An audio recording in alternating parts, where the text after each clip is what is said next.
kontrol haqida. Bugün aytgan videolarni o'ynayapman. Ito'yimizda sasa qolib turibdi telefon. Sasa qolib turadi. Jiyan bilan o'tirmasa bo'ldi. Qaytadan o'tirsa endi. Hop, ovozim ishlayotgan. Oy. Hop, xolos. O'tirishim yaxshi bo'ldimi? Mana kirisa qayta turibdi, kirisa. Kirisa.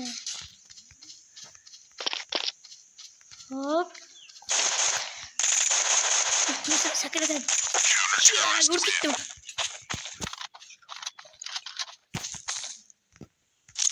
Kim bu ya? Kim bu? Şunu oynayan size bu arada. Bana bir kristal kılıyor ki ne?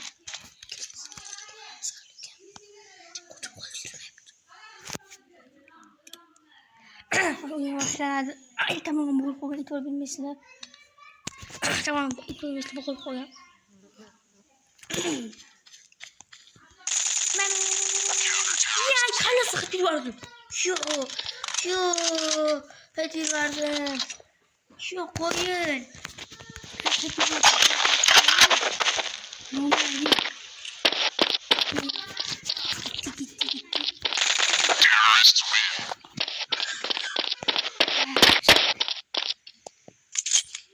Arkadaşlar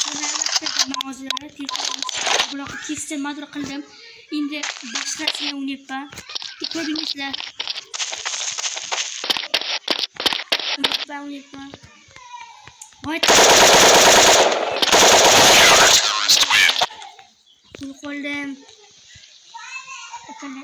Akıl oğlan elbisenin hisse başımız gibi.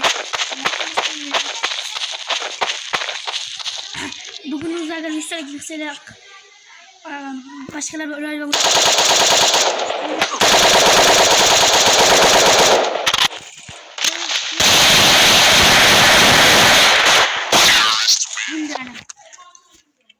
Durat. Bitti.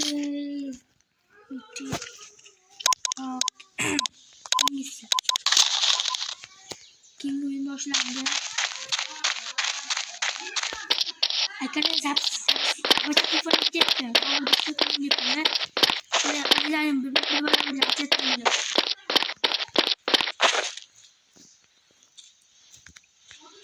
Uyum var mı? Okey. Hadi yana. Aşağı uldururken bana hazır. Zapt gittikken bana uldururken bana mamma.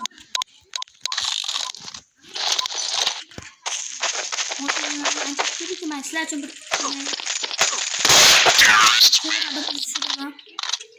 bunu oldu kolu. Şu.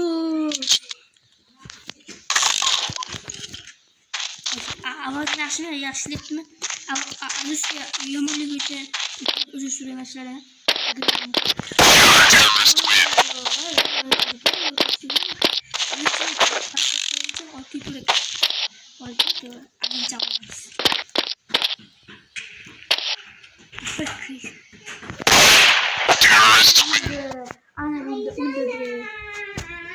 Anne bunu öldürdü.